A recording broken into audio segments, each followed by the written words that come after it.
중국 속담에 이런 말이 있다고 합니다. 물어보는 사람은 잠시 동안 바보가 되지만 물어보지 않는 사람은 영원히 바보로 남는다. 물어보는 것, 즉 질문의 중요함을 말하는 속담이지요. 영국의 철학자 프란시스 베이컨은 이런 말을 했습니다. 현명한 질문은 지혜의 반이다. 이것 또한 질문의 중요함을 말하는 격언입니다. 바른 지혜를 얻는 것은 현명한 질문으로부터 시작된다는 겁니다. 유대인들의 교육법에 대해서 들어보신 분들은 이런 얘기 다 한 번쯤 들어보셨을 겁니다. 어린 자녀를 둔 우리나라의 학부모들은 아이들이 학교에 갔다가 돌아오면 이렇게 물어본다고 합니다. 오늘은 선생님에게 뭐라고 대답했니? 라고 물어봅니다. 오늘은 선생님한테 뭐라고 대답했니? 반면에 유대인 부모들은 자녀들이 학교에서 돌아보면 이렇게 물어본다고 합니다. 많이 아시죠? 뭐라고 물어볼까요? 오늘은 선생님에게 뭐라고 질문했니? 라고 물어본답니다. 오늘은 선생님에게 뭐라고 질문했니? 좋은 질문을 하도록 권유하고 칭찬해 주는 것이 자녀가 더 지혜로운 사람이 되도록 만드는 특별한 교육 방법이라는 것을 이 유대인 부모들은 알았던 것 같습니다. 좋은 질문이 좋은 대답을 이끌어내고 그것이 더욱 풍성한 가르침으로 이어진다는 것을 유대인 부모들은 알고 있었습니다. 그런데 예수님 당시의 유대인들은, 특별히 오늘 본문에 나오는 제자들은 아직 그런 질문을 할 만한 지혜가 없었던 것 같습니다. 오늘 본문에는 예수님을 향한 제자들의 두 가지의 질문과 예수님의 두 번의 대답이 나옵니다. 제자들은 예수님께 어떤 질문을 했을까요? 제자들의 첫 번째 질문은 이것이었습니다. 오늘 본문 1절 말씀인데요. 우리 같이 한번 다시 읽어볼까요? 본문 1절입니다. 시작. 예수께서 성전에서 나가실 때에 제자 중 하나가 이르되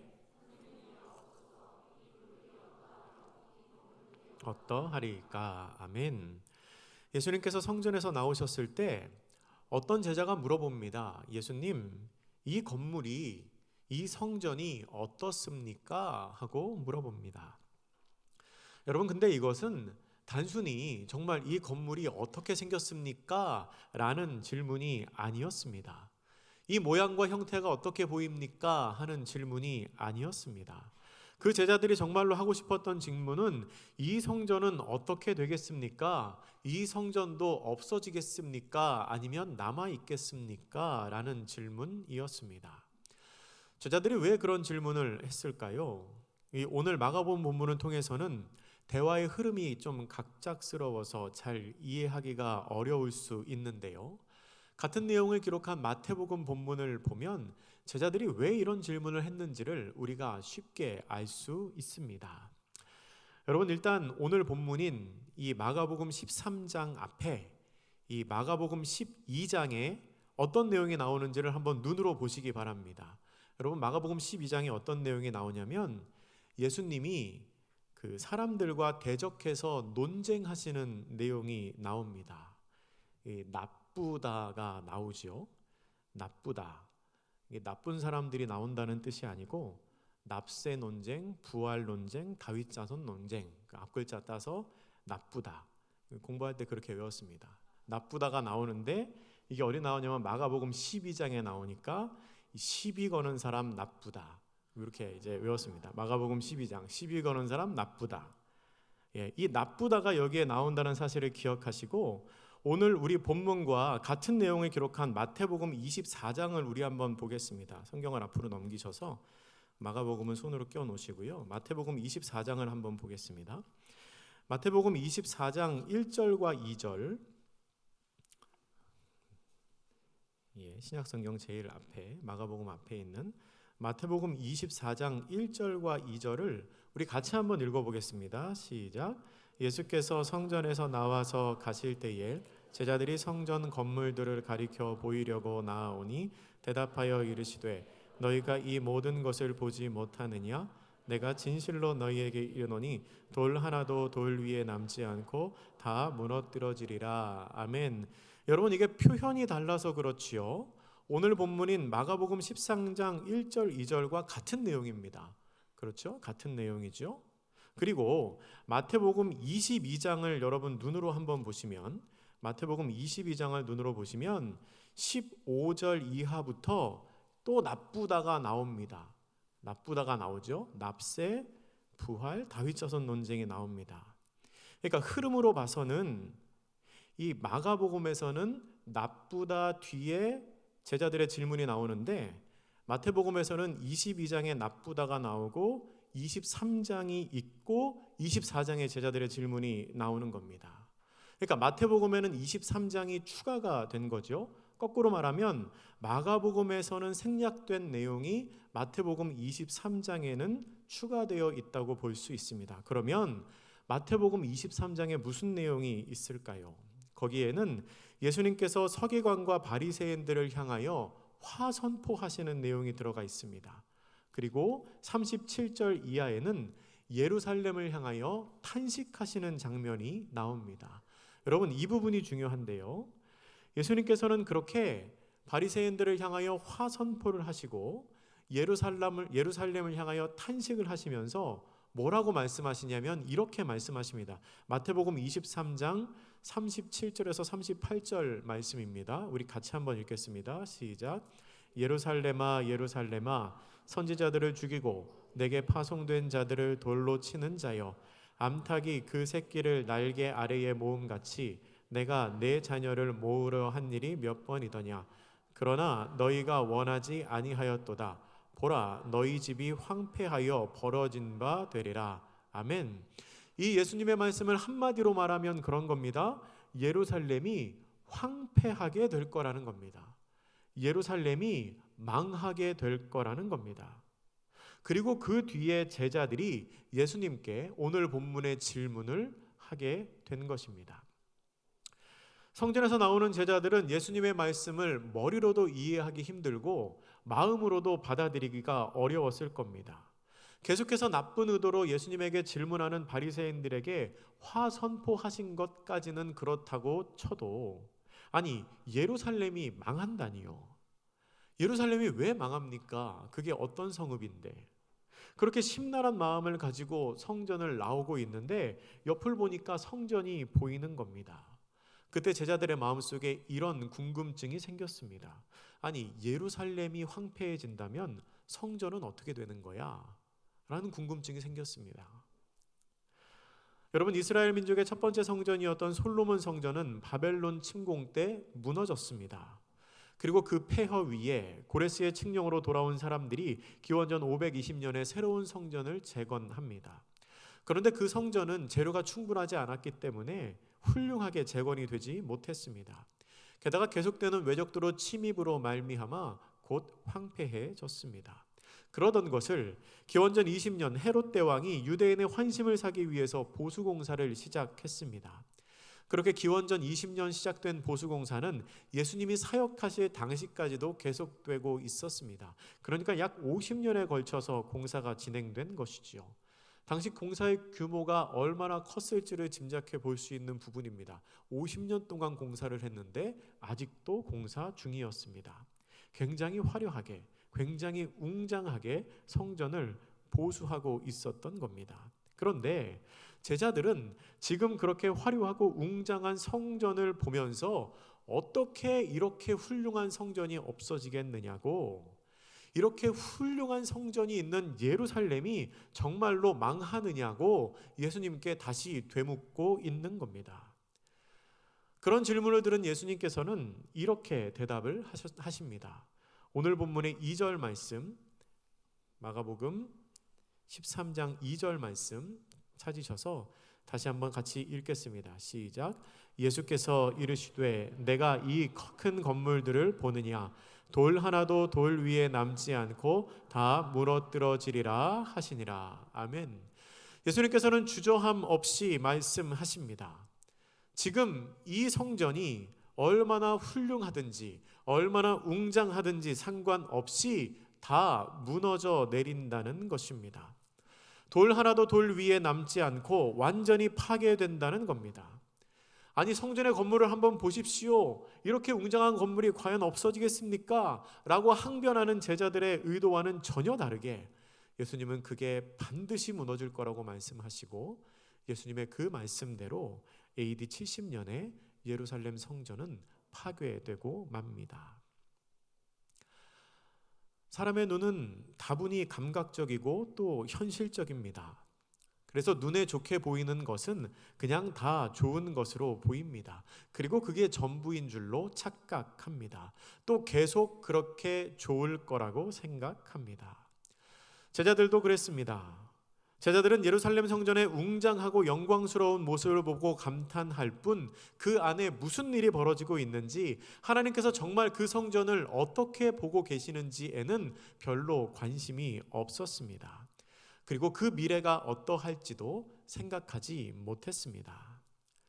하지만 예수님께서는 겉모습만을 보시는 분이 아니라 그 속에 있는 중심을 보시는 분이십니다. 예수님께서는 성전의 화려함을 보신 게 아니고 그 안에서 무슨 일이 일어나고 있는지에 대해 더 관심을 가지고 계셨던 분이십니다. 우리가 알고 있는 대로 당시의 성전은 제대로 그 기능을 발휘하지 못하고 있었습니다. 예루살렘에 입성하신 예수님께서는 장사하는 사람들을 성전에서 내쫓으시며 기도하는 집을 장사하는 집으로 바꾸셨다고 사람들에게 굉장히 노를 바라셨습니다.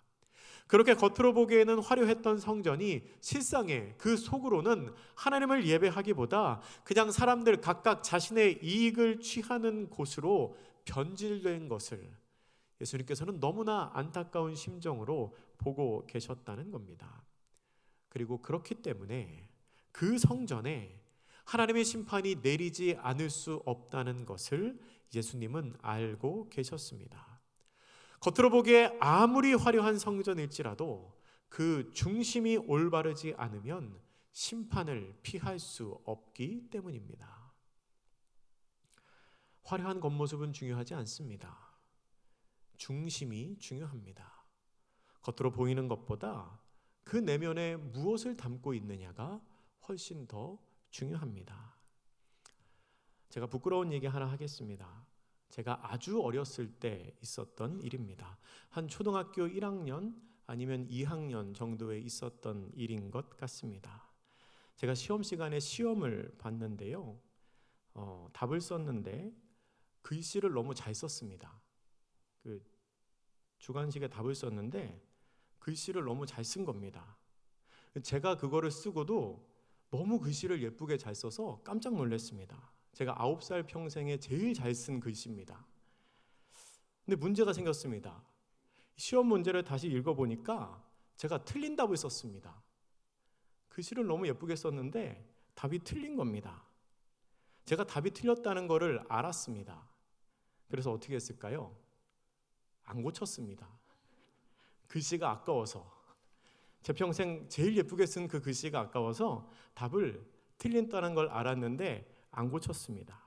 그래서 어떻게 됐을까요? 그 문제 틀리고 엄마한테 혼났습니다. 이것도 틀렸냐고.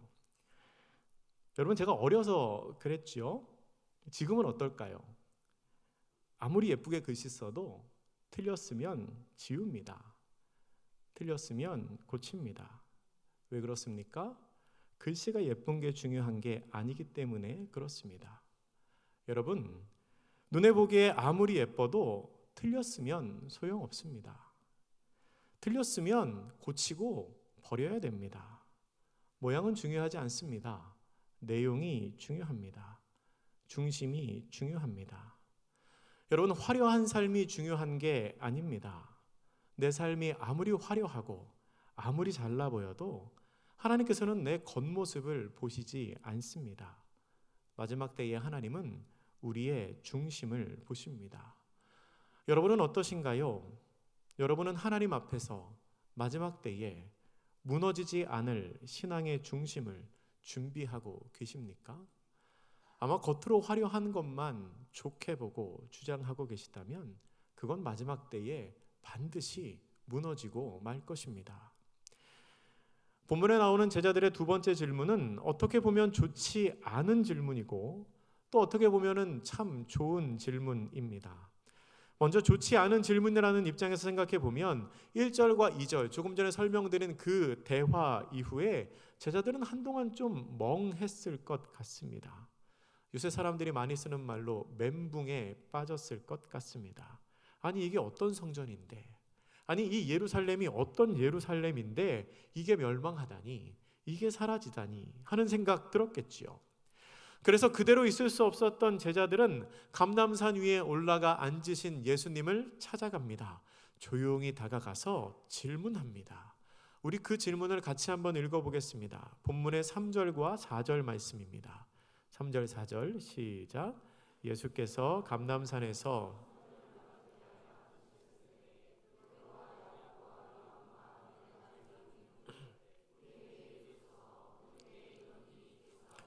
이 모든 일이 이루어지려 할 때에 무슨 징조가 있사오리까? 아멘. 여러분, 제자들이 예수님께 이렇게 질문하는데요, 여러분은 이 질문을 어떻게 보십니까? 좋은 질문입니까? 상황에 맞는 질문입니까? 그러면 이 질문을 받으시는 예수님의 마음은 어떠셨을까요?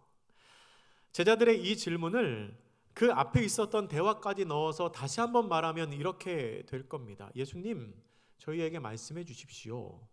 예루살렘과 성전이 멸망한다고 하는데 그 일이 언제 일어나겠습니까? 또 주님께서 다시 오실 그때에는 이 세상에 무슨 일이 일어나겠습니까? 라고 질문합니다. 그런데 여러분, 말씀드린 것처럼 이 질문은 좋은 질문이 아닙니다. 상황에 맞는 질문도 아니고 이 질문을 받으시는 예수님의 마음도 썩 기쁘지 않으셨을 것 같습니다. 왜냐하면 제자들은 지금 예수님에게 언제 그 일이 일어나냐고 물어보고 있는데, 사실 정말 중요한 것은 언제가 아니고 왜 혹은 어떻게 이기 때문입니다. 그러니까 예수님의 말씀에 대한 좋은 질문을 하기 위해서는 제자들이 이렇게 물어봤어야 됩니다. 예수님, 저희에게 말씀해 주십시오. 예루살렘과 성전이 왜 멸망하게 되었습니까? 우리가 왜 멸망할 수밖에 없습니까? 그리고 이 멸망을 막기 위해서는 우리가 어떻게 해야 되겠습니까? 어떻게 해야 심판을 돌이킬 수 있겠습니까? 라고 물었어야 했습니다.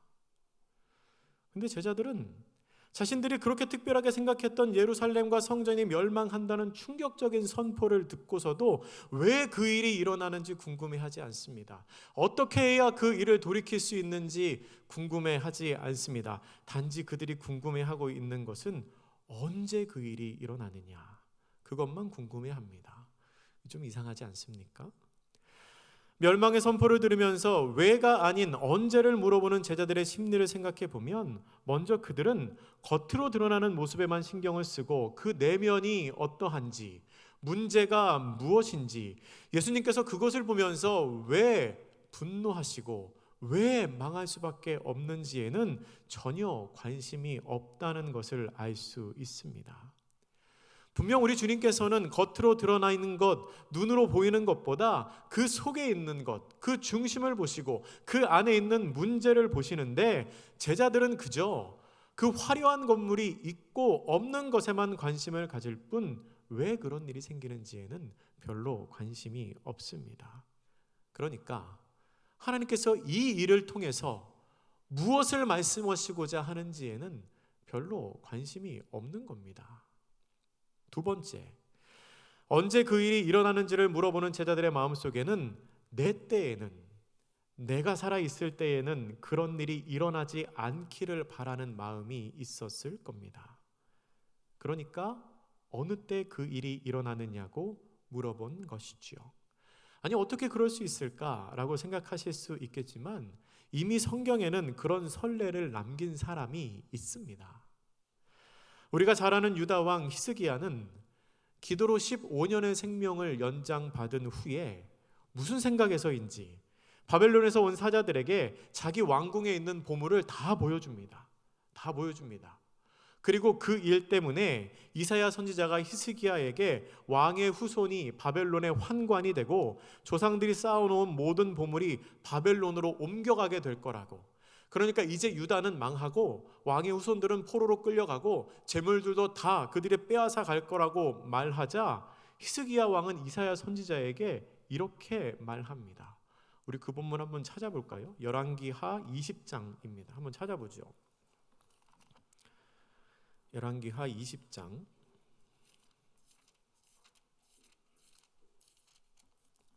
구약 599면에 있는 열왕기하 20장 16절부터 보면 이렇게 됩니다. 이사야가 히스기야에게 이르되 여호와의 말씀을 들으소서. 그러면서 그 얘기를 합니다. 왕의 조상들이 쌓아두었던 것 다 바벨론으로 옮겨갈 것입니다. 18절에 왕의 몸에서 난 아들들 다 사로잡혀 갈 겁니다. 그런데 19절에서 히스기야가 뭐라고 말하냐면 이렇게 말합니다. 히스기야가 이사야에게 이르되 당신이 전한 바 여호와의 말씀이 선하니이다 하고 또 이르되 만일 내가 사는 날에 태평과 진실이 있을진데 어찌 선하지 아니하니요 하니라. 여러분, 이게 무슨 말입니까? 야, 그거 참 잘된 일이다.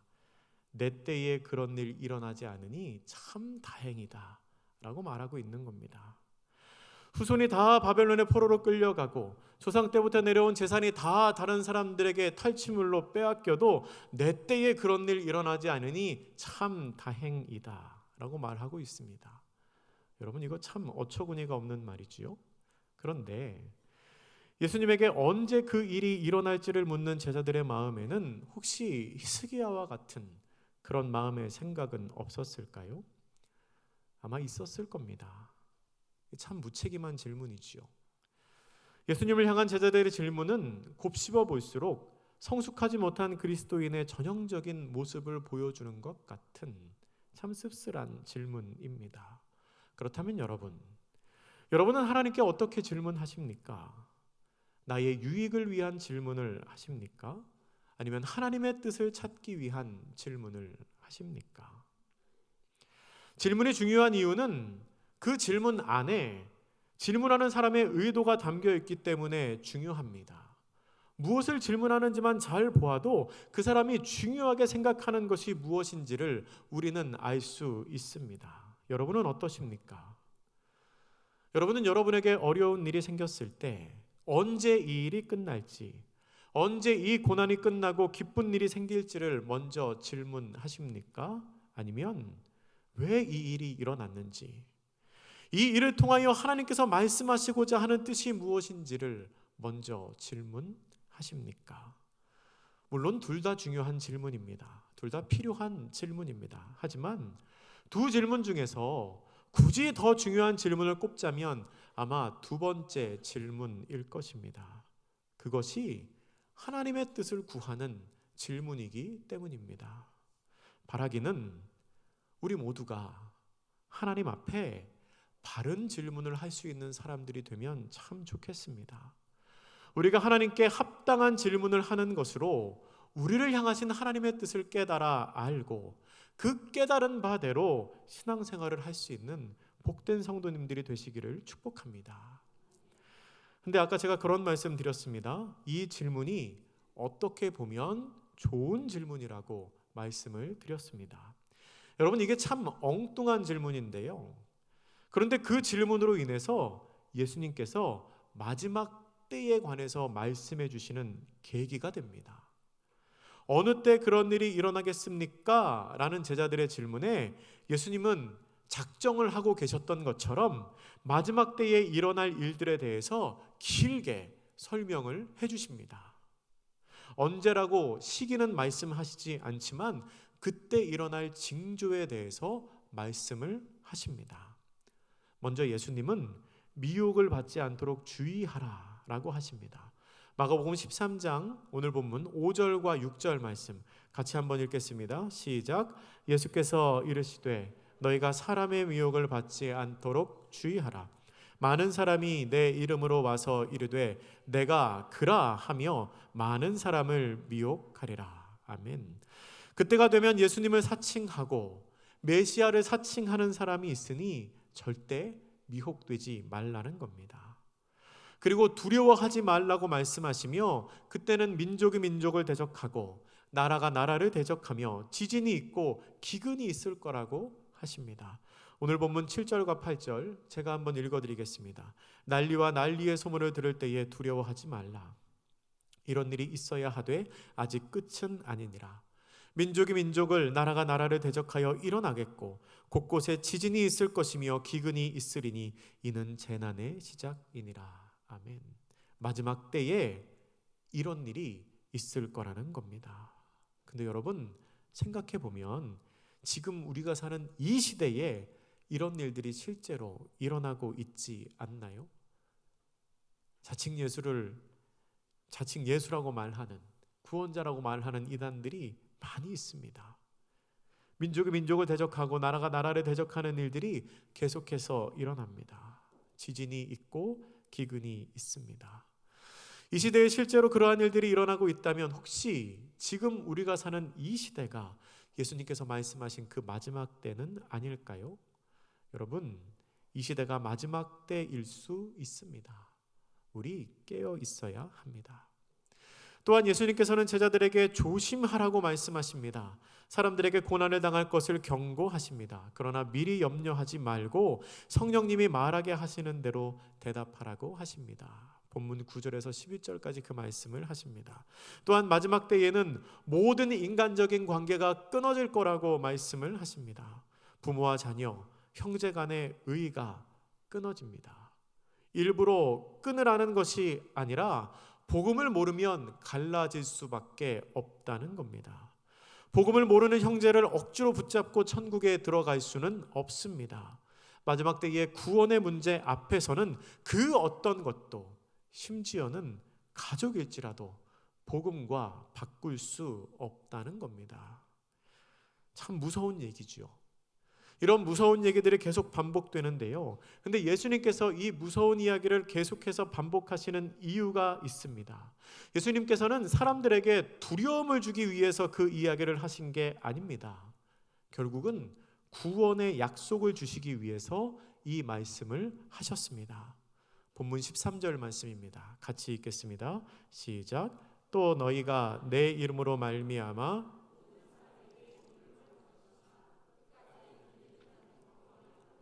아멘. 너희가 모든 사람에게 미움을 받을 것이나 끝까지 견디는 자는 구원을 받으리라. 아멘. 예수님께서는 이 말씀을 하고 싶으셨습니다. 마지막 때가 가까울수록 약속의 때도 가까워 옵니다. 견디기 힘든 핍박이 있을수록 그 너머에 있는 하나님의 영광도 가까이 옵니다. 물론 힘듭니다. 너무 힘듭니다. 그러나 견딜 수 있습니다. 견뎌야 합니다. 왜냐하면 그 뒤에 구원이 있기 때문입니다. 예수님께서는 지금 제자들에게 그 구원의 과정까지 견뎌야 하는 수고에 대해서 말씀하고 계십니다. 수고는 힘들지만, 과정은 어렵지만 그 끝이 구원이기에 포기하지 말고 견디라는 겁니다. 특정한 직업에 대해서 이야기하는 걸 용서하시기 바랍니다. 제가 전에 교회에 있을 때 어떤 청년이 자기 얘기를 했습니다. 삶 나눔을 하는데 자기 얘기를 합니다. 그 청년은 의대생이었는데요. 너무 힘들다는 겁니다. 이제 예과 마치고 본과 들어가는데 공부할 양도 너무 많고 공부도 너무 어렵고 참 힘들다고 합니다. 또 인턴과 레지던트 과정 들어가면 잠도 못 자고 고생한다는데 그 생각하면 너무 두렵고 벌써부터 마음이 힘들고 괴롭다는 겁니다. 그 말을 듣고 저는 그 청년에게 이렇게 말했습니다. 아이고 고생하네. 아이고 힘들겠네. 그렇게 말했습니다. 근데 옆에 있던 다른 청년은 그 청년이 말하는 걸 이렇게 듣고 야 부럽다 그럽니다. 부럽다. 그 뭐가 부럽냐고. 그랬더니 이렇게 말합니다. 그래도 쟤는 의대생이잖아요. 그래도 쟤는 의대생이잖아요. 여러분, 구원의 길을 걷는다는 건 이것과 비슷한 느낌입니다. 그 청년의 부럽다는 말에는 어떤 의미가 담겨 있을까요? 지금 고생하는 게 부럽다는 뜻일까요? 아니요, 그게 아니죠. 지금 고생하는 건 힘들겠지만 그때만 견디면 좋은 시절 오지 않겠냐는 겁니다.